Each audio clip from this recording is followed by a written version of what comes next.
Hi all welcome to football arena. Brazilian ലീഗിൽ ഇന്നലെ നടന്ന മത്സരത്തിൽ വാസ്കോഡ ഗാമയോട് എതിരില്ലാത്ത 6 ഗോളുകൾക്കാണ് സാന്റോസ് പരാജയപ്പെട്ടത്. നെയ്മർ ജൂനിയർക്കോ അദ്ദേഹത്തിൻ്റെ സഹതാരങ്ങൾക്കോ ഈ മത്സരത്തിൽ ഒന്നും ചെയ്യാൻ കഴിഞ്ഞില്ല. അതേസമയം മറുഭാഗത്ത് ഫിലിപ്പെ കൂട്ടീഞ്ഞോ തിളങ്ങി 2 ഗോളുകൾ അദ്ദേഹം നേടിയിരുന്നു. വാസ്കോഡ ഗാമയെ പരിശീലിപ്പിക്കുന്നത് മറ്റാരുമല്ല, ഫെർണാണ്ടോ ഡിനിസ് ആണ്. നമുക്കറിയാം, നേരത്തെ നെയ്മർ ജൂനിയറെ ബ്രസീലിയൻ ദേശീയ ടീമിൽ വെച്ചുകൊണ്ട് പരിശീലിപ്പിച്ചിട്ടുള്ള പരിശീലകനാണ് ഡിനിസ്.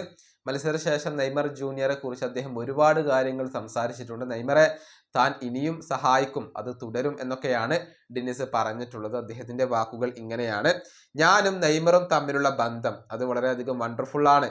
ദേശീയ ടീമിൽ ഞങ്ങൾ കുറച്ചു കാലം ഒരുമിച്ച് ചിലവഴിച്ചിട്ടുണ്ട്. എനിക്ക് അദ്ദേഹത്തോട് വളരെയധികം സ്നേഹമാണ് ഉള്ളത്. ഫുട്ബോൾ ചരിത്രത്തിലെ എക്കാലത്തെയും മികച്ച താരങ്ങളിൽ ഒരാളായിക്കൊണ്ടാണ് ഞാൻ നെയ്മറെ പരിഗണിക്കുന്നത്. അസാധാരണമായ ടാലന്റാണ് നെയ്മർ. ആലിസൺ പറഞ്ഞതുപോലെ കഴിവുകൾ കൊണ്ട് അനുഗ്രഹിക്കപ്പെട്ടവനാണ് നെയ്മർ.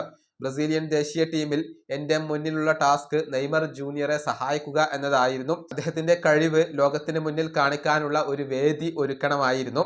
എൻ്റെ ജീവിതകാലം മുഴുവനും ഞാൻ നെയ്മർ ജൂനിയറെ സപ്പോർട്ട് ചെയ്യുന്നത് തുടരും. ഇനിയും ഞാൻ അദ്ദേഹത്തെ സഹായിക്കും.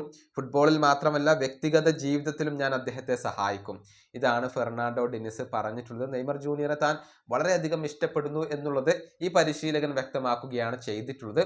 പക്ഷേ സാന്റോസ് വളരെ ദയനീയമായ പ്രകടനമാണ് നടത്തിക്കൊണ്ടിരിക്കുന്നത്. നെയ്മർ സാന്റോസിൽ തുടർന്നാൽ അദ്ദേഹത്തിന്റെ കരിയറിന് വലിയ വളർച്ച ഉണ്ടാവില്ല എന്നുള്ളത് വ്യക്തമാണ്. അതുകൊണ്ട് തന്നെ നെയ്മർ ജൂനിയർ വരുന്ന ഡിസംബറിൽ കോൺട്രാക്ട് പൂർത്തിയാക്കിയതിന് ശേഷം സാന്റോസ് വിട്ടുകൊണ്ട് യൂറോപ്പിലേക്ക് മടങ്ങി വരണം എന്ന് തന്നെയാണ് പല ആരാധകരും ഇപ്പോൾ അഭിപ്രായപ്പെടുന്നത്. വീഡിയോയുടെ അവസാനിപ്പിക്കുന്നു. അടുത്ത വീഡിയോയുമായി വീണ്ടും കാണാം.